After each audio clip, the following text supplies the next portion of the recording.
Hello friends, this is दीपक। आज मैं आप लोगों को स्प्रिंग बूट फ्रेमवर्क का सिलेबस बताने वाला हूं जो हम live classes and recorded course में कवर करवाते हैं। स्प्रिंग बूट फ्रेमवर्क बैकएंड के लिए बहुत ही इंपॉर्टेंट फ्रेमवर्क है जो enterprise applications and micro services architecture के लिए यूज होता है और सबसे ज्यादा डिमांडिंग फ्रेमवर्क भी रहा है। ओके, तो स्प्रिंग बूट सीखने के लिए आप लोगों को क्या काम करना पड़ेगा? देखो, सबसे पहले तो आप लोगों को स्प्रिंग कोर मॉड्यूल आना चाहिए। तो स्प्रिंग कोर मॉड्यूल के अंदर आपको क्या आना चाहिए?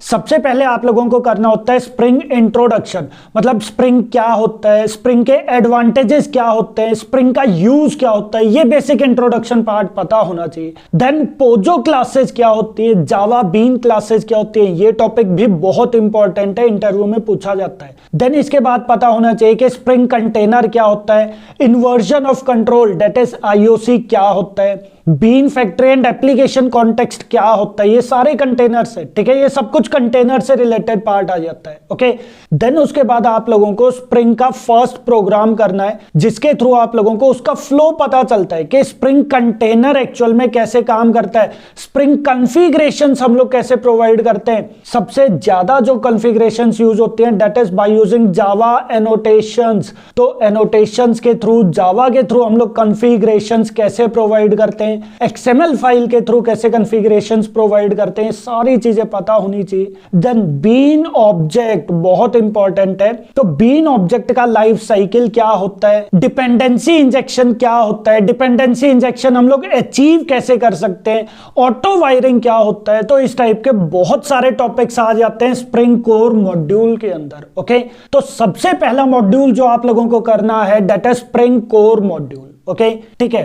देन नेक्स्ट चैप्टर हम लोग करते हैं that is maven. Okay, maven क्या है? हाँ जी, ध्यान रखना, मेवन एक बिल्ड टूल होता है। तो मेवन एक तरह का बिल्ड टूल होता है। मेवन के थ्रू हम लोग प्रोजेक्ट कैसे क्रिएट करते हैं, मेवन यूज क्यों करते हैं, मेवन का एडवांटेज क्या होता है, ये सब पता होना चाहिए। देन मेवन के अंदर POM file that is project object model file क्या होती है, ये चीज पता होना चाहिए। मेवन को हम लोग एक्लिप्स आईडीई के अंदर कैसे यूज करते हैं, मेवन के थ्रू हम लोग desktop application and web application कैसे क्रिएट करते हैं। तो ये सारे टॉपिक्स मेवन के अंदर कंप्लीट कवर होने चाहिए। ओके, ठीक है। देन थर्ड चैप्टर आप लोगों को आना चाहिए that is Spring Boot basics. Spring Boot basics के अंदर आप लोगों को आना चाहिए कि स्प्रिंग बूट क्या होता है, स्प्रिंग बूट को हम लोग यूज क्यों करते हैं, उसका एडवांटेज क्या होता है। देन स्प्रिंग बूट हम लोग यूज कैसे करते हैं, उसका प्रोग्राम कैसे क्रिएट करते हैं, कौन सा टूल या फिर कौन सा आईडीई हम लोग इंस्टॉल करते हैं। ध्यान रखना, स्प्रिंग बूट के केस में हम लोग STS टूल का यूज करते हैं या फिर STS आईडीई का हम लोग यूज करते हैं। ओके, तो स्प्रिंग बूट के थ्रू हम लोग डेस्कटॉप एप्लीकेशन बनानी है तो कैसे बनाएंगे, अगर हमें वेब एप्लीकेशन डेवलप करनी है तो कैसे करेंगे। तो ये सारी चीजें पता होना चाहिए। स्प्रिंग बूट इनिशियलाइजर क्या होता है, CLI क्या होता है, ये चीज आनी चाहिए। Then Spring Boot logging, logging industry के अंदर बहुत इंपॉर्टेंट है। तो लॉगिंग यूजिंग log4j, वो पार्ट भी आप लोगों को स्प्रिंग बूट के थ्रू पता होना चाहिए। ओके, तो यहां पर हमारे पास थर्ड चैप्टर जो आ जाता है that is Spring Boot basics. Okay, ठीक है।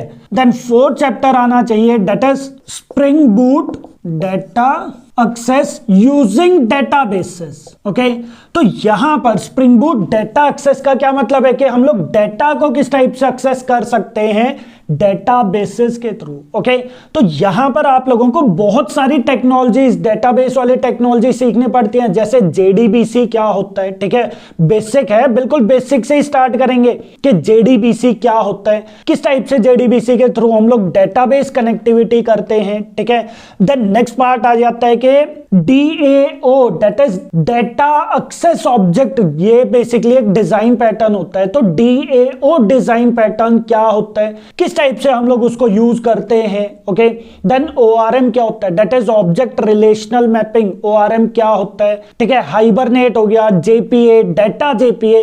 तो ये सारी की सारी चीजें हम लोग Spring Boot data access topic के अंदर करते हैं। ओके, स्प्रिंग बूट के थ्रू हम लोग डेटाबेस के साथ किस टाइप से कनेक्टिविटी करते हो, डेटाबेस की सारी technologies that is JDBC, hibernate, JPA, data JPA, ये सब कुछ हम लोग यहां पर यूज कर करते हैं। कौन से चैप्टर के अंदर? That is Spring Boot data access using database, मतलब हम लोग डेटा को एक्सेस करना सीख रहे हैं। ओके ठीक है। द नेक्स्ट चैप्टर हमारे पास आ जाता है that is Spring boot web MVC. Spring boot web MVC जो है ये बेसिकली वेब मॉड्यूल आने लग गया। ओके तो यहां पर हम लोग सबसे पहले तो वेब बेस्ड टेक्नोलॉजी सीखते हैं। जो जावा की वेब बेस्ड टेक्नोलॉजीज हैं, दो इंपॉर्टेंट कौन से टेक्नोलॉजीज आ जाती हैं? That is servlet and JSP. तो यहां पर हम लोग सबसे पहले सर्वलेट एंड जेएसपी कवर करेंगे। सर्वलेट क्या होता है, उसकी लाइफ साइकिल क्या होती है, सर्वलेट कम्युनिकेट कैसे करते हैं, जेएसपी क्या होता है, जेएसपी के अंदर कौन कौन से टैग्स होते हैं। ओके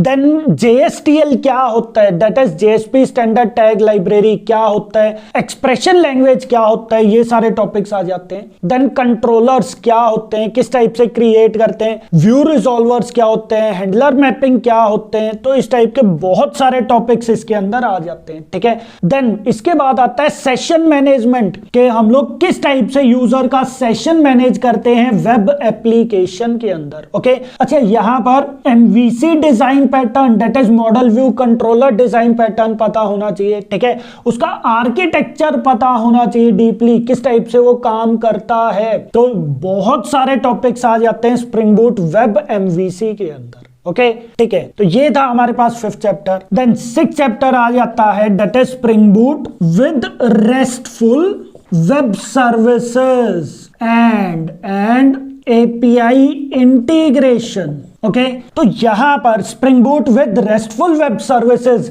एंड एपीआई इंटीग्रेशन, यहां पर आप लोगों को पता होना चाहिए कि रेस्टफुल वेब सर्विसेज क्या होती हैं, रेस्ट एपीआई क्या होती हैं, एपीआई का यूज क्या होता है, एपीआई हम लोग डेवलप कैसे करते हैं, एपीआई को पार्स कैसे करते हैं। देन जैक्सन लाइब्रेरी क्या होती है, किस टाइप से हम लोग उसको यूज करते हैं, एनोटेशंस आ जाते हैं जैक्सन के अंदर, तो वो कैसे यूज करते हैं। ठीक है देन एपीआई है तो एपीआई को हम लोग टेस्ट कैसे करते हैं, हम लोग पोस्टमैन टूल का यूज करेंगे। तो एपीआई को टेस्ट कैसे करना है, हमारे पास जेसन की फॉर्म में डाटा है तो डाटा को पार्स कैसे करना है। तो इस टाइप से बहुत सारे टॉपिक्स आ जाते हैं spring Boot with RESTful web services and API integration. Okay ठीक है जिसके अंदर बेसिकली हम लोग एपीआई से रिलेटेड काम करेंगे दैट्स इट। ठीक है ओके देन नेक्स्ट पार्ट हमारे पास आ जाता है that is advanced spring boot. Advance spring Boot के अंदर बेसिकली 3 मेन टॉपिक आते हैं। कौन कौन से?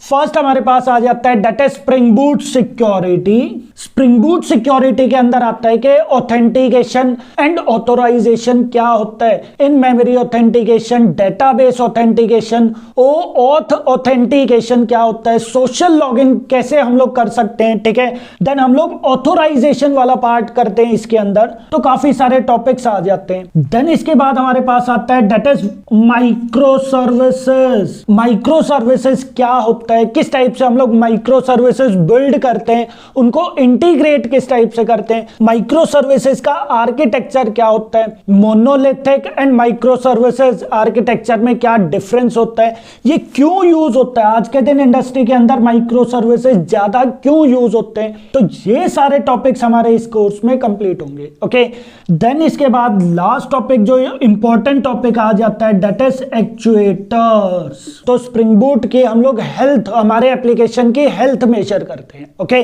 ठीक है देन नेक्स्ट पार्ट आप लोगों को एक और जो पार्ट हम लोग करवाते हैं that is Spring boot project. Okay हम लोग कोई भी एक मेजर प्रोजेक्ट यहां पर कवर करवाते हैं। मेजर प्रोजेक्ट जो वेब एप्लीकेशन रहेगा, कोई भी वेब एप्लीकेशन हम लोग डेवलप कर सकते हैं, जैसे सीआरएम प्रोजेक्ट डेवलप कर सकते हैं, कोई ई कॉमर्स एप्लीकेशन डेवलप कर सकते हैं। ठीक है या फिर कोई सोशल नेटवर्किंग वेबसाइट, कोई मैनेजमेंट टाइप के एप्लीकेशन हम लोग डेवलप कर सकते हैं। ओके तो कोई भी एक प्रोजेक्ट हम लोग क्रिएट करते हैं by using these all topics. ठीक है तो ये हमारे पास स्प्रिंग बूट का सिलेबस है, जो इंपॉर्टेंट सिलेबस है जो आप लोगों को पता होना चाहिए। ये सारा सिलेबस हम लोग हमारी लाइव क्लासेस के अंदर और हमारे रिकॉर्डेड कोर्स के अंदर करवाते हैं। अगर आप लोगों को लाइव क्लासेस ज्वाइन करनी है, रिकॉर्डेड कोर्स ज्वाइन करना है, तो आप लोग इस नंबर पर कॉल या व्हाट्सएप कर सकते हो। ओके सो आई होप आप लोगों को ये सारा सिलेबस समझ में आ गया होगा स्प्रिंग बूट का क्या होता है। स्प्रिंग बूट अगर आप लोग रिज्यूम में मेंशन कर रहे हो तो ये सारे टॉपिक्स आप लोगों को आने चाहिए। ध्यान रखना ये सारे टॉपिक्स बहुत इंपॉर्टेंट है। ओके,